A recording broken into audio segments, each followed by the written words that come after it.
from the Temple Mountain here in Jerusalem, the city of David. I'm Charles Obney, and this is a very special edition of Globewatch. Security is to Israel what oil is to Saudi Arabia, a country founded in 1948 after the declaration of founding the state of Israel. We are in one of the most holy places in the world, the very most important place in the Islamic religion, and the most important place in the Jewish religion, and one of the most strategic places in Christianity, with the most important church just found behind here. I've come here today to check how the Israeli security forces in particular and the police force take care of the enormous security challenges facing this area and this city in particular.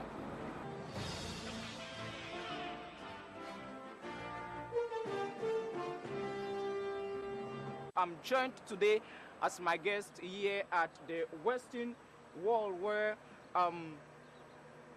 Jews pray in general, and my guest is the spokesperson of the Israeli police, Mickey Rosenfeld. Thank you very much for accepting our invitation on Globewatch from Cameroon television. Thank you very much. Roughly, we have about 30,000 police in this country. That's an equivalent of the New York Police Department taking care of the whole New York. Who are you taking care of? How many people are you protecting in this country? Here in Israel, there are 8 million people that live in the country of Israel, including the different societies, both Jewish, Israeli Arabs, and of course Christians as well. But altogether, the Israeli National Police, from the northern border until the southern border, just over 500 miles altogether, protecting 8 million people.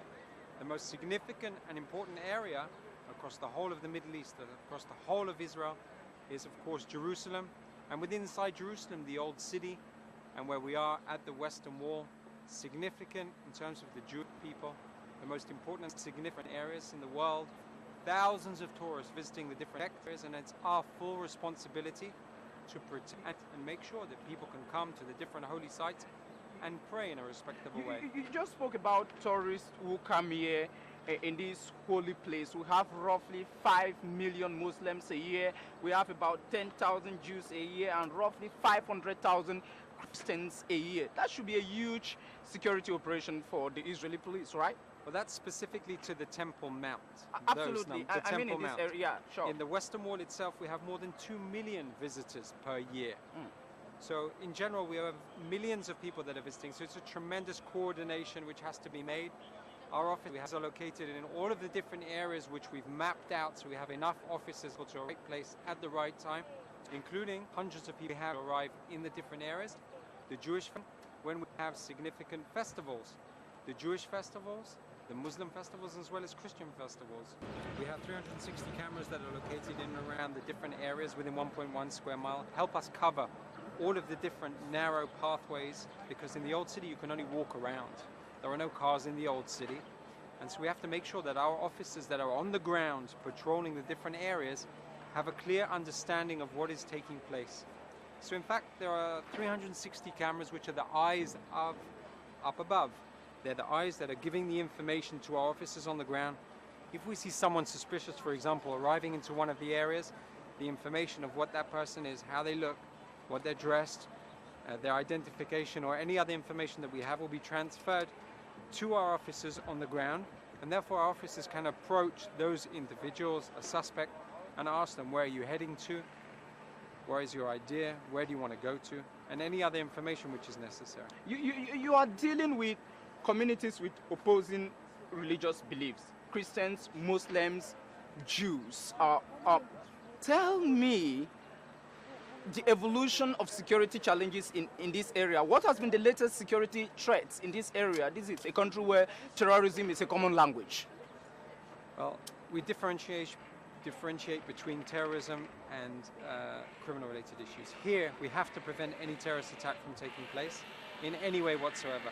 Because if there is a terrorist attack, it can have repercussions not just here, but also across the whole of the Middle East.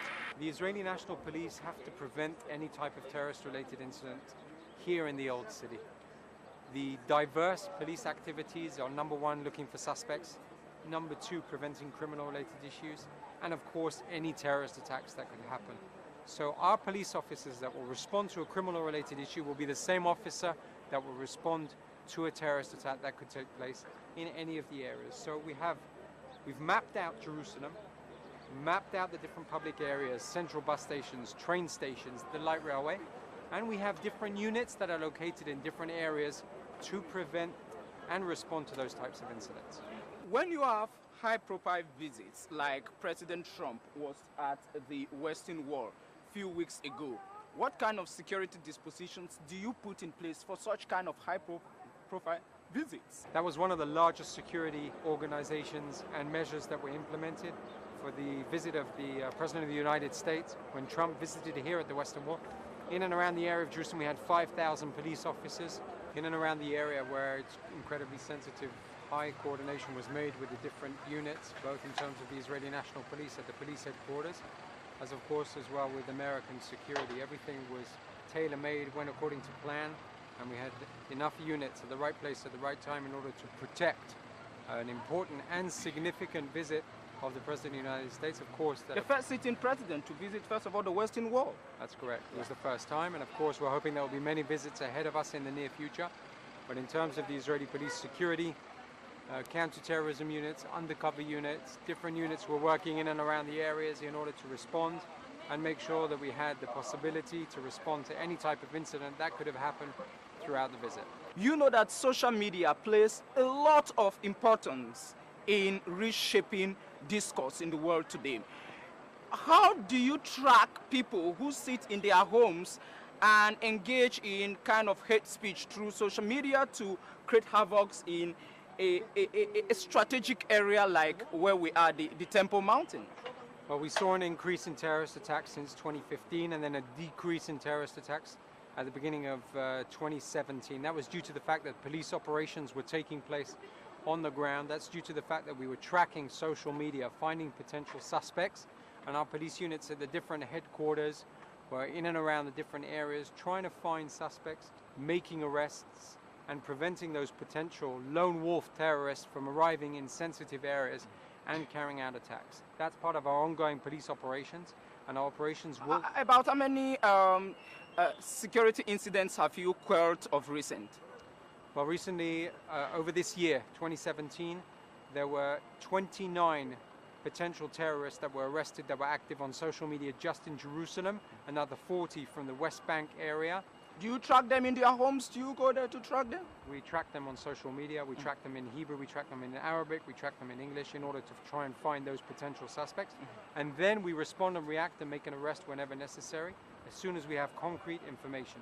And that's how we keep the different holy sites safe, because we've seen that social media has unfortunately been active over the last 2 years. The budget of the Israeli police force is roughly 4.9 billion this year alone, roughly $5 billion. Are you doing this job alone to secure this country? Do you have other coordinating agencies and in these holy areas in particular? Here in Israel, the full responsibility of the internal security inside the borders of Israel is on the shoulders of the Israeli National Police. 29,000 police officers are guarding the country, protecting all of the different areas, including Jerusalem, the most holy and significant place, not just in Israel, but in the world, in fact, with the three important significant sites as well, the Western Wall, the Temple Mount, as well as the Church of the Sepulchre. Our main aim is to prevent incidents from taking place, both in and around these areas. When it comes down to money and making sure that these areas are safe, there's no budget, there's no limits whatsoever, and whatever resources, as well as intelligence, as well as technology is necessary to use, that is what is being implemented, and Israel is using updated technology and advanced technology to make sure that not just Jerusalem is safe, but all of Israel is safe, and we coordinate and work together with the different security agencies, those three security agencies, intelligence, IDF, and Israel National Police, to make sure that Israel is safe and secure. We live with this. You are a superintendent of police, and that should roughly be a colonel in the army, and you brought huge experience after working in other areas. What actually is this on you? Well, this specifically is a medic's when I was in a medical course involved in protecting people and helping people. This is the protection of Jerusalem when we protect Jerusalem. This is from the Yamam counter-terrorism unit where I served 10 years involved in counter-terrorism. That unit, the Yamam, is the equivalent of the SAS, the equivalent of the Delta forces. That's my personal experiences and background, 10 years in counter-terrorism. And I've served 23 years in the Israeli National Police protecting the nation and protecting the civilians of Israel. Congratulations. The spokesperson of the Israeli police forces, Mickey Rosenfeld, thank you very much indeed for talking to Cameroonian television. Thank you very much. You are welcome. And the sun rose and the sun set. It was the one of my trip to Israel and Jerusalem in particular, a city host to about 700 inhabitants today, a city full of history, including the Temple Mount. And apart from this area, I moved to the Ministry of Foreign Affairs to discuss about one of the most important issues of Jewish history, the Balfour Declaration of 1917, a 67-word document which drastically transformed the politics of the Middle East. It was signed in 1917 by then British Foreign Secretary, and this November marked its centenary anniversary. We'll be talking about the 100th anniversary of the Balfour Declaration, one of the precursor elements for the establishment of the State of Israel. 100 years on, what should we make of that historic document? My guest today on Globewatch is the spokesperson of the Israeli diplomacy, Emmanuel Nahshon. Welcome to Globewatch. Thank you very much. It's a great pleasure.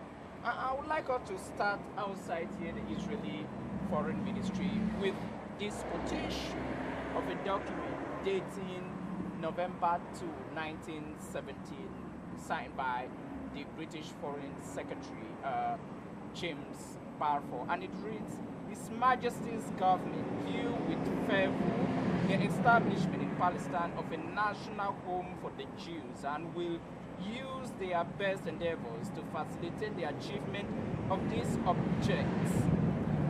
It being clearly understood that nothing shall be done with may prejudice the civil and religious rights of existing non-Jews communities in Palestine or the rights and political status enjoyed by Jews in other countries.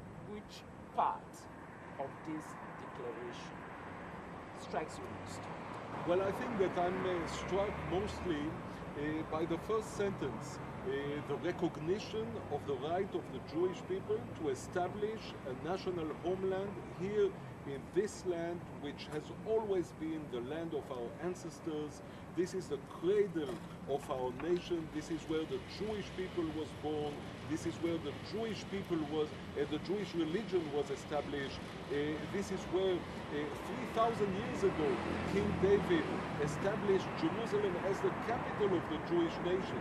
You know, in 1948, roughly about close 20 years after the Jewish decided to establish their home state here in Israel. But the document did not call for the creation of a Jewish state. It talked of the establishment of a homeland. What did Israel understand by that? Well, look, it's important to understand that this sentence or this document does not establish rights. We did not need the British foreign minister in order to tell us that this is our land. We knew it. We always knew it. This has been our land forever and ever. But this recognition is important because it gave a significant international backing to our national aspirations. The Jewish people returned home after 2,000 years of exile to a place which is our homeland. This is our homeland. And it doesn't matter whether you call it an independent state or a homeland. It boils down to the same. This is the place in which we have the right to live our own independent life. Let's put the Balfour Declaration into context. We are in 1917, a year before the end of World War I. We are in 1917 with the Bolshevik Revolution reshaping the Russian cause. We are in 1917 when the Ottoman Empire is in complete disintegration form. We are in 1917 where Lord George is British Prime Minister and James Balfour is Foreign Secretary. And the letter is addressed to Rothschild. Yes. Why Rothschild?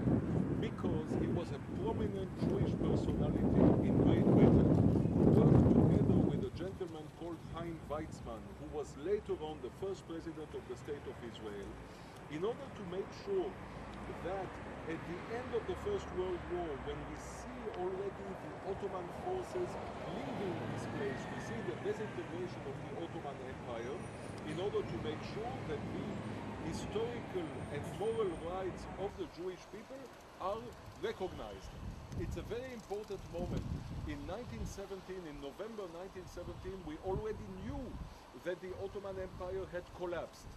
We already knew that we had a British presence in this place. And we addressed the British authorities, telling them, please recognize our right to a homeland, which they did. And this is why we view it with such an importance. Again, it does not create rights. We did not need the British in order to tell us that this is our homeland. But we did need the British in order to give it the international legitimacy and international recognition which is so important. Let's put the document and make sense out of it. This is a document that contains just 67 words. Yes. And 30 years later, the Jewish people established their state here in 1948. Yes. Do you think you guys went an extra mile, forgetting the complexities of Arabs here, Christians here, well, at the heart of the Zionist movement in Europe? Well, let me put it this way. First of all, the establishment of the State of Israel is a decision taken by the United Nations. So it's the international community on the 29th of November 1947 which decided to establish a Jewish state and an Arab state here in this land. So it was not a unilateral decision taken by the Jewish community here. This had the full backing of the international community.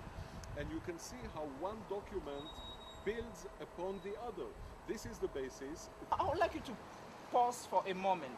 Do you think deeply, as the spokesperson of the Israeli diplomacy today, that without the Balfour Declaration, the state of Israel wouldn't have been created? In other words, what is the significance of the Balfour Declaration in the establishment of the Jewish state? Well, the state of Israel would have been established no matter what, with the Balfour Declaration or without the Balfour The Declaration. British will see that as a statement full of arrogance. No, because it is a statement based on historical determination. We wanted to establish our state in a place which has always been our homeland, regardless of whether we would receive international support or we would not receive international support. But undoubtedly, international support assisted in the process. This is why we view it with such importance. This was a stepping stone which enabled the Jewish people to fulfill our dream of coming back to our land and living here an independent life in an easier way. This is why it's so important. But no matter what, you know, I'll tell you very frankly, the document, the fundamental document on which we base our independence here is called the Bible. And the Bible is more important than any other document. And the Bible states very clearly that this is the land which was promised to Abraham by God Almighty. A while ago, you told me that one of the arguments that supports the establishment of the state of Israel here is the Bible. Most Jews are not Christians. And the whole Zionist movement was based on Judaism. Explain that complexity to me. Well, you know, from a Jewish point of view, there is no complexity. I think that the complexity is more from the Christian point of view. From the Jewish point of view, it's very simple. We believe in the Old Testament. And the Old Testament stipulates very clearly and says very clearly that this is the land which was promised by God to Abraham and his descendants. So by coming here, we come back to a place which is full of our history, which is full of Jewish life, which is full of everything that we believe in. You know, we talk about King David. Okay, King David is a gentleman who lived in this city, who walked in this city. When you go to the old city in Jerusalem, it is full of remnants of Jewish history. This is where the first Jewish temple was built. This is where the second Jewish temple was built. So we actually live in a place in which we can literally touch our history and touch our past. Let me give you a quotation from someone. Britain was responsible for the tragedy of Palestine, the cause of much war, suffering, and the displacement of people, as well as posing a continual threat to world peace. The Balfour Declaration was both in its promising Jewish people for its land, equally to protect their interests, and forgot the millions of Arabs who lived in this area. Anthony Parsons, former UK ambassador to Iran, writing in the Middle East in Peter Boyd, British Foreign Policy under Thatcher, 1988. Do you understand that the Balfour Declaration is largely part of the chaos in the Middle East today? I totally reject it. I reject it, you know, from beginning to end. I think that the statement that you just read has no base in history and no base in reality. If there is chaos... These are the figures. Roughly 85,000 people killed in the numerous wars between the Israelis and the Palestinians. 1948, 1956, 1967, 2005, 2007. That's true. Well, the answer to that is very simple. We want peace. There was never an aggression on the Israeli side. We have always extended our hand in peace. That seems to be an overstatement. In 1947, in November 1947, when there was a partition plan approved by the UN, giving one part of the land for the creation of a Jewish state and one part for the creation of an Arab state, we said yes. We always said yes. Whenever there was a peaceful initiative, we said yes. Do remember that in 1947 we were attacked by 6 Arab armies who wanted to exterminate us. They did not accept the partition plan. Neither did the Palestinians living here in this part of the world. Unfortunately, we always strive for compromise. Do remember that when we signed the peace agreement with Egypt, we gave to Egypt all the land that it wanted. All the Sinai Peninsula was handed over to Egypt. We handed land whenever that could bring peace. You can see that on the Israeli side, we are more than willing to compromise. But the Israelis' lines of pre-1967 situation were never given. And that is where the trouble is. No. I think that the trouble comes from a totally different place. It comes from the fact that many of our neighbors, including the Palestinians, still refuse to accept the legitimacy of our existence as a Jewish state here. They recognize it as a fact, but they do not accept the legitimacy. I think Yasser Arafat did that before he died. He did and not. Abu Mazen has recognized the existence of Israel. I'm talking about the current president of the Palestinian Authority. Wait. There is an important distinction to be made between the fact that they recognize our existence because they have no other choice, because we exist, but they do not recognize the legitimacy of our existence. When you look at the Middle East today, what do you make out of the situation? Well, the situation in the Middle East is extremely complex, and we see the disintegration of existing structures. Countries such as Iraq or Syria are falling apart, and something else will be born out of this. The process is a violent and complex one, in which Israel is not involved. We have nothing to do with what is happening in those countries. Of course, we are very cautious because we need to protect our security. But undoubtedly, the region is passing through a major earthquake in which there are many actors involved, regional actors and also world actors. Our aim is to stabilize the region, and we hope that this objective will be achieved. President Truman said this, and I quote, the President of the United States of America at the time of the creation of the State of Israel.